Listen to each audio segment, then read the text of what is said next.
Today we're replacing rear wheel hub bearings.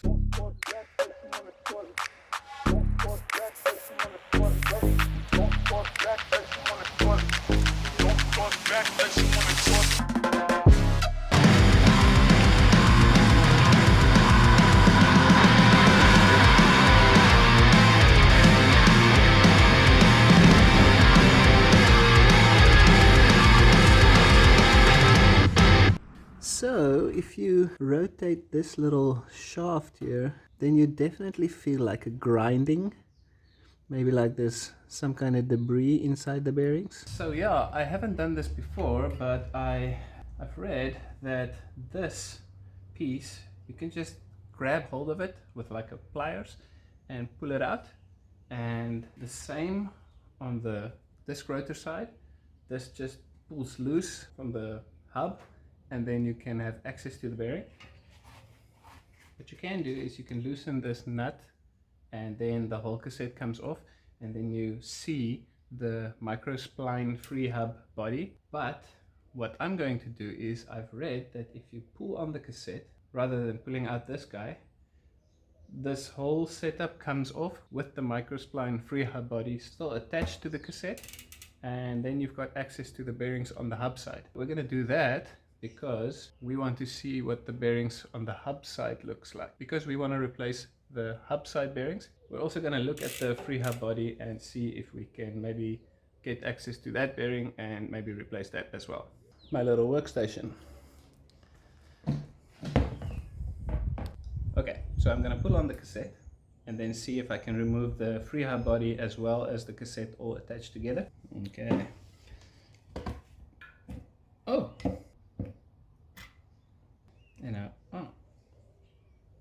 Okay, so here is what they call the poles. It's got like a spring action in there, and this ratchets into those splines over there.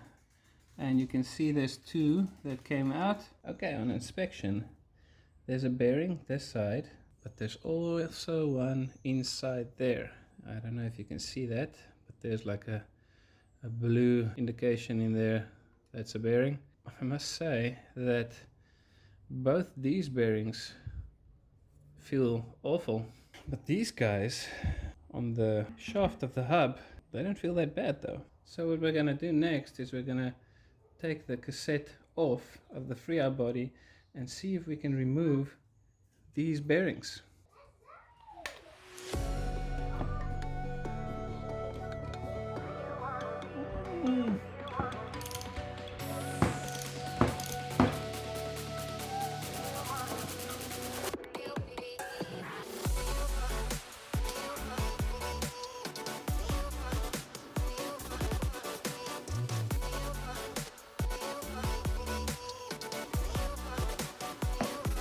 Focus, focus, focus. So we removed the cassette, everything is stripped out. I removed the poles, and there's these type of plastic washer that's there.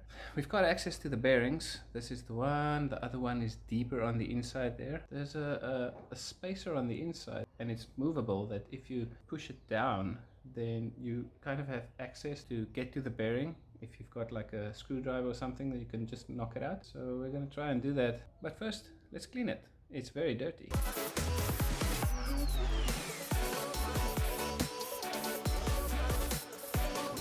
Don't know if you can hear that. It doesn't sound good.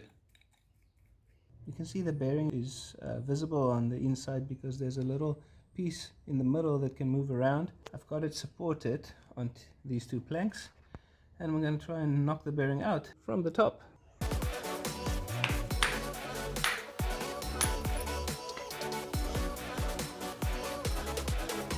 This is that part that moves around, and there is a done bearing. Okay, so there's one more bearing left. The problem with this one is, I don't know if you can see that, but there's a circlip.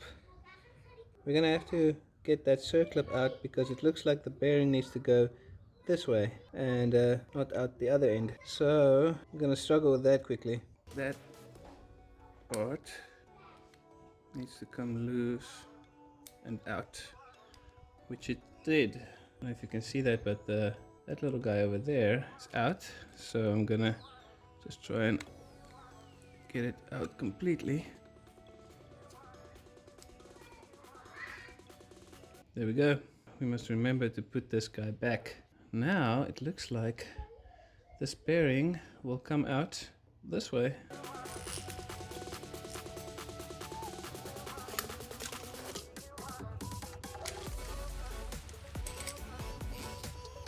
There she is.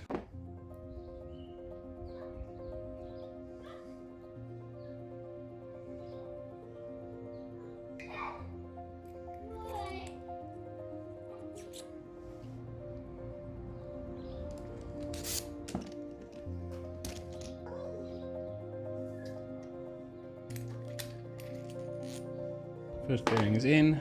Now this guy has to be pressed back in.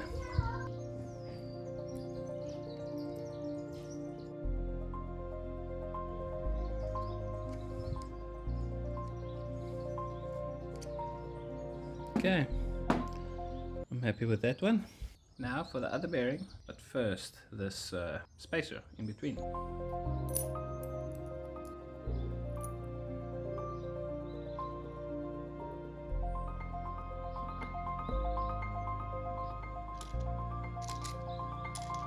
There we go, new bearings, Shanana. Very happy. They feel so much better.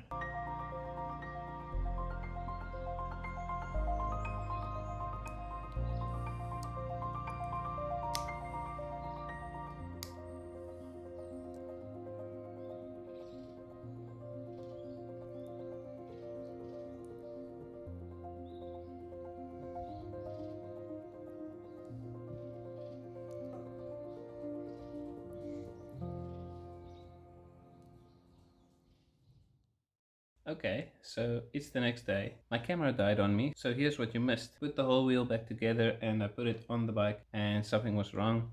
The first thing that I noticed is when you crank, the wheel starts spinning, but when you stop, you don't hear the hub, because I think there's something wrong with the spacing, something that I did, and the wheel would spin and the crank would keep on spinning altogether, which is not correct. So I put grease here where the poles are, which is fine, but then I put a lot of grease around this whole Freehub area, and I also put grease inside here. I mean, like a lot, too much, and that causes these poles, when they hit one of these teeth on the inside here, it's basically silent, so you can't hear it. And I think that's one of the reasons that you get one of these fancier hubs for your bike, is the noise. So I cleaned out as much grease as I could. I didn't want to use any type of cleaner because of the bearing that is installed there already. Then the other thing that I did is I took away most of the grease along the side here, left the grease here by the poles so that it still got little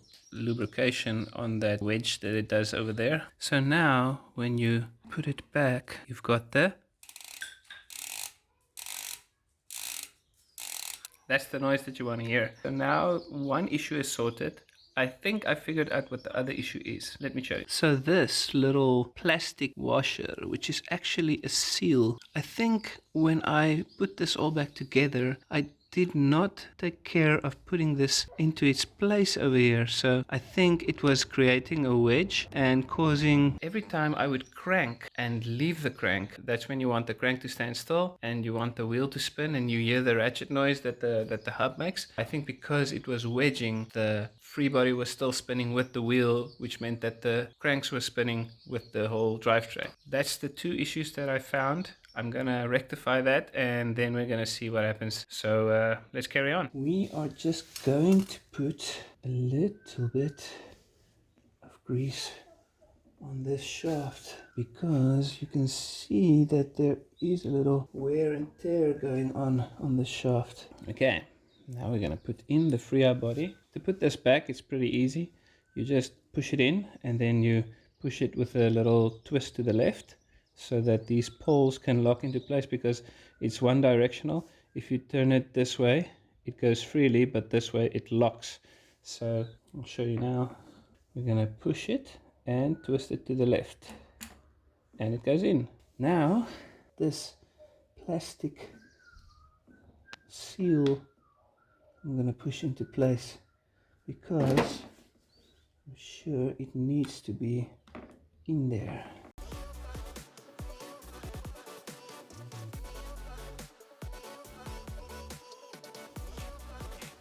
Sweet. I'm going to try to do this in one motion.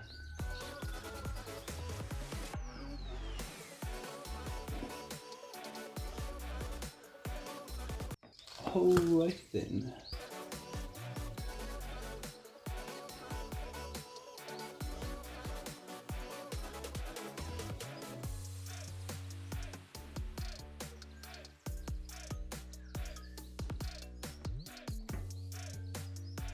So this is what it's doing now.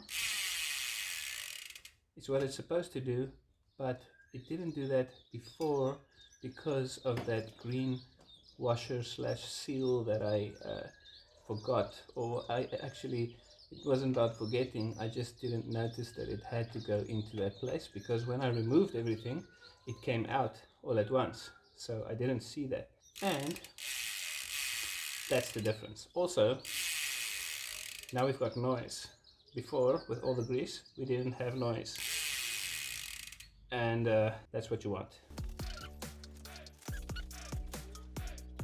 So now when I do a crank and I let go of the crank must stand still, the wheel must keep spinning, and we want to hear the noise. So let's do it.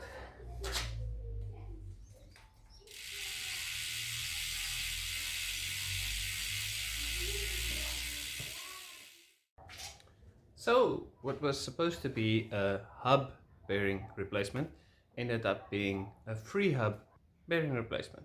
The bearings were really easy to find. We got it from a local bike shop, and the job itself was pretty easy to do. It just ended up being a struggle at the end because I didn't see what I was doing while I was doing it. So thinking back, I think I did learn something with this whole job, but I hope you learned something, and if you didn't learn something, I hope you enjoyed the video. Thanks for watching, and I'll see you in the next one.